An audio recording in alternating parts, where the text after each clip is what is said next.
প্রিয় দর্শক, ফরিদপুর জেলা থেকে বিএনপির ছাত্রদলের নেতারা ভাঙা থানা কেএম কলেজে এসে সাধারণ শিক্ষার্থীদের সাথে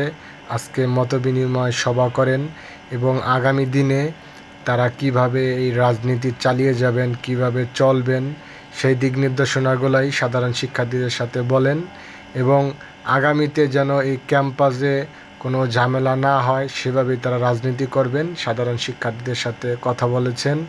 এবং দেখুন, এখানে যেই ভাঙা কেএম কলেজের শহীদ মিনারটি